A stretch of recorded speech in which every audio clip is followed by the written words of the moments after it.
வணக்கம் நேயர்களே. பூஷன்ஜி Palaniappan astro channel நேயர்களுக்கு வணக்கம். இன்னைக்கு நம்ம எடுக்கக்கூடிய சப்ஜெக்ட் என்ன அப்படின்னா, சிறிய வயதிலேயே, அதாவது 18-19 வயசுலேயே ஏற்படக்கூடிய காதல், அப்புறம் 22-23 வயசுல ஏற்படக்கூடிய காதல்,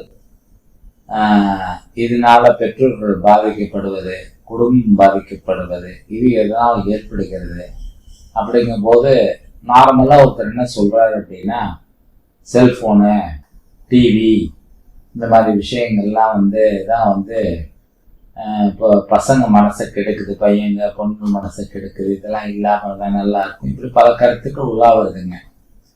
எனக்கு தெரிஞ்சு பார்த்தீங்கன்னா ஒரு 15-20 ஆண்டுகளுக்கு முன்னாடி இதே மாதிரி செவ்வாய் சுக்கிரன் சேர்க்கை, சுக்கிரன் செவ்வாய் நட்சத்திரம், செவ்வாய் சுக்கிரன் நட்சத்திரம், லக்னத்துல சந்திரன் இருப்பது, லக்னத்துல புதன் சந்திரன் சேர்க்கை, ஏதாவது இடத்துல புதன் சந்திரன் சேர்க்கை, 2 குடைவன் புதன் சந்திரன் சேர்க்கை, 7 குடைவன் சந்திரன் சேர்க்கை, இதெல்லாமே காதல் திருமணத்தை ஏற்படுத்தக்கூடிய அமைப்புகள் இருக்குங்க.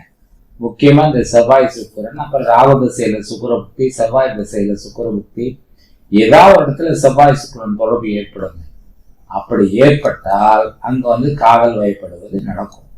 ஒரு 15 வருஷத்துக்கு முன்னாடிலாம் இந்த மாதிரி இருக்கும். ஆனா அந்த பெரியவங்க, அந்த கண்ட்ரோல் சூழ்நிலை, நான் பல முறை சொல்லிட்டேன், ஜாதகங்கிறத 65-70% மேல எடுத்துக்கூடாது.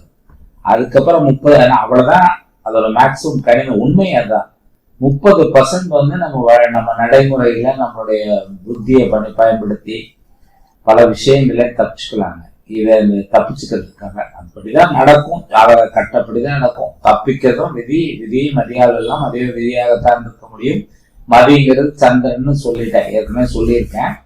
ஸோ அந்த சப்ஜெக்ட் அதுக்குள்ள போனோம்னா அது கொஞ்ச நேரம் இருக்கும், பெரிய வீடியோவா போயிடுது. ஆனாலும் சரி, இந்த காதல் திருமணங்கள் எல்லாமே வெற்றி பெறுதானா? இல்லைங்க.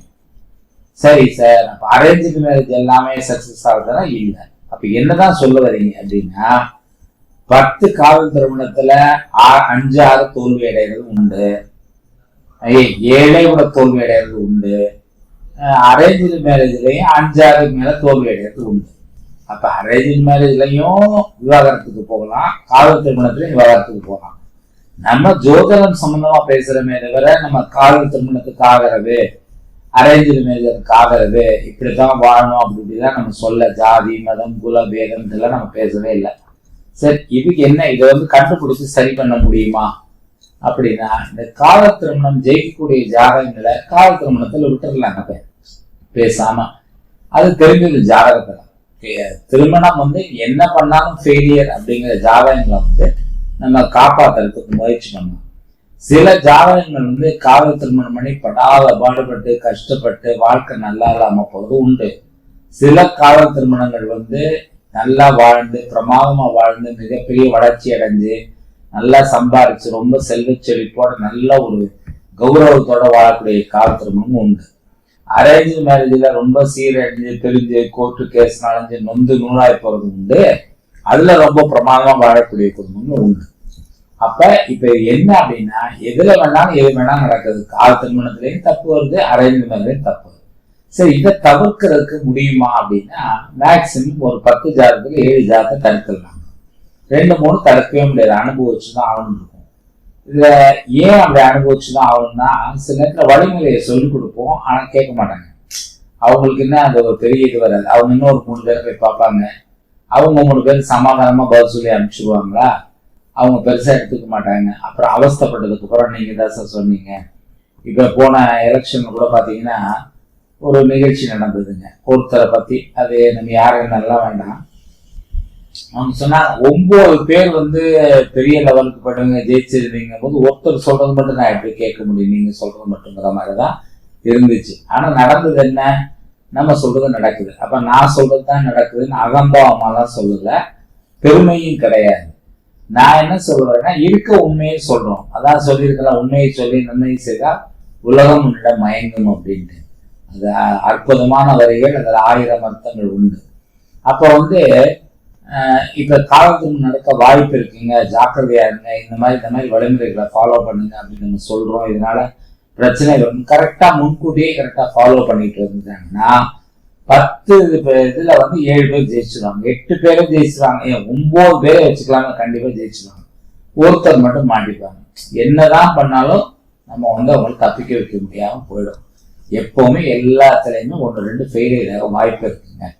அது மருத்துவத்துறையா இருக்கட்டும், இல்லை சினிமா துறையா இருக்கட்டும், இல்லை இந்த மாதிரி ஜோதிட துறைகளாக இருக்கட்டும், எந்த துறைகளாக இருந்தாலும் ஏதாவது 1-2 ஒரு அருமையான கார்பெண்டர் ஏதாவது ஒரு இடத்துல ஒரு தவறுதலா பண்ணிட்டு போறதுக்கான வாய்ப்பு இருக்கு. ஒரு மிக அற்புதமான கட்டிட கலைஞர் ஒரு தவறான கட்டிடத்தை கட்டிடுறதுக்கு வாய்ப்பு இருக்கு.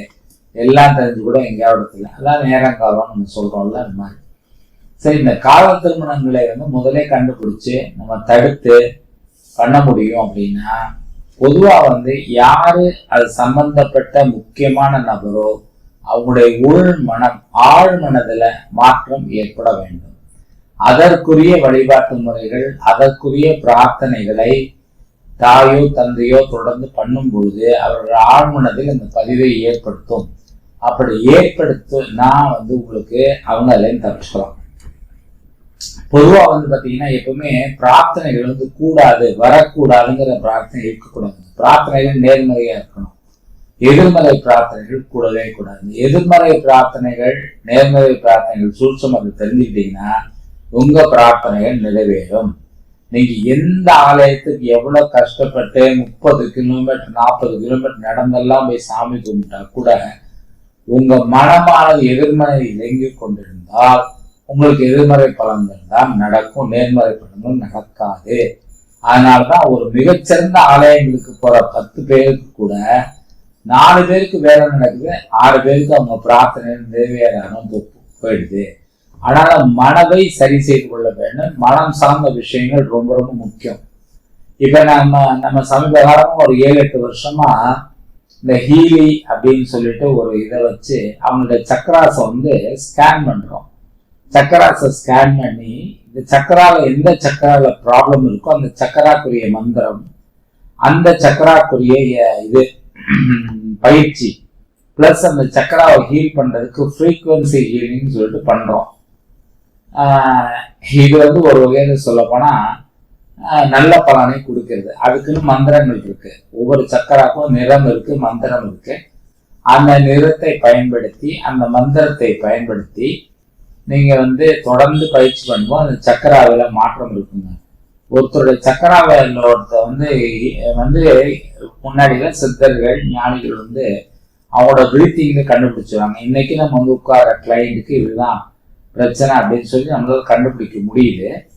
இருந்தாலும் இப்ப இந்த ஹீலிங்கிறது பாத்தீங்கன்னா எப்படின்னா, மூலாதாரம் சிவப்பு நிலத்துல காணப்பட்டால் அந்த ஹீலிங் நம்ம அவங்களுடைய சக்கராசம் நம்ம ஸ்கேன் பண்ணும்போது சிவப்பு நிலத்தில் காணப்பட்டால் அவங்களுக்கு பணப்புழக்கத்துக்கு பிரச்சனை இல்லைங்கிறத கண்கூட தெரிஞ்சுக்கிறாங்க. ஸோ ஒவ்வொரு சக்கராசுக்கும் ஒரு தன்மை இருக்கு, உடல்நிலை கோளாறுகள் இருக்கு. மிகப்பெரிய உடல்நிலை கோளாறுகள் கூட மிராக்கிளா சரி பண்றதுக்கு வாய்ப்பு இருக்குங்க. ஒரு மருத்துவர் உடலுக்கு வைத்தியம் பார்க்கறத விட மனதுக்கும் சேர்த்து வைத்தியம் பார்க்க வேண்டும். அப்ப மனதுக்கும் நான் சைக்காட்ரிஸ்ட் சொல்லல, மனதுக்கும் உடலுக்கும் சேர்த்து வைத்தியம் பார்க்கக்கூடிய முறை இருந்தால் மிகப்பெரிய நோய்களை கூட சர்வசாதாரணமாக குணப்படுத்த முடியும். கிட்னி ஃபெயிலியர் கூட சரி பண்ண முடியும். ஹார்ட்ல அட்டாக்கு நிறைய பிளாக் இருக்கிறது கூட சரி பண்ண முடியும். லிவர் சம்பந்தமான ப்ராப்ளம் 20% லிவர் உயிர் இருந்தா போதுன்னு அதை பிக்கப் பண்ணி கொண்டாந்துடலாம். பையன் 10% இருந்தா போதும் கொண்டாந்துடலாம். கொஞ்ச நாளைக்கு முன்னாடி பார்த்தீங்கன்னா நம்ம கொரோனால செகண்ட் வேவ் பீக் பீரியடு எனக்கு ஃபாரின்ல இருந்து ஒரு ஃபோன் வருதுங்க. லண்டன்ல இருந்து ஒரு ஃபோன் வருது. என்னன்னா, என் கணவர் 98% ப்ராப்ளம் சிறு வயதிலேயே தெரிஞ்சவங்க. அவங்க என்ன சொல்றாங்கன்னா, எனக்கு உங்க வழிபாட்டு முறை மேல நம்பிக்கை இருக்கு, உங்க அம்மா என்னை காப்பாத்துவா. அவங்க என்னையும் சொல்ல, உங்க அம்மா என்னை காப்பாத்துவா, நீங்க எனக்காக ஜெபம் பண்ணணும், பூஜை பண்ணணும், பிரார்த்தனை பண்ணணும். அதனால என்ன ஆனாலும் பரவாயில்ல, ஏமா நீங்க 2% சான்ஸ் சொல்றீங்களே அப்படின்னு சொல்லிட்டு நான் டைம் பார்க்குறேன். அருமையான டைம் ஓடிட்டு இருக்கு. எனக்கு பிரீத்திங்ல சரக்கலையில வாசியில பாத்தீங்கன்னா அருமையா அப்பு தத்துவம் ஓடிட்டு இருக்கு.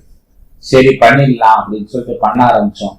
ஒரு 48 நாள் தான் கிளீனா அருமையா அவங்க எழுந்து நல்லா இந்தியாவுக்கு பயணம் பண்ணி என்னை பார்த்துட்டு அவங்க பேசிட்டு நல்லபடியே போனாங்க, திருப்பி செகண்ட் டைம் வந்து போயிட்டாங்க. ஸோ அது மாதிரி வந்து பிரார்த்தனைகளுக்கு நல்ல பலிதம் உண்டு. அந்த பிரார்த்தனைகள் நேர்மறையாக பிரார்த்தனையாக இருக்க வேண்டும்.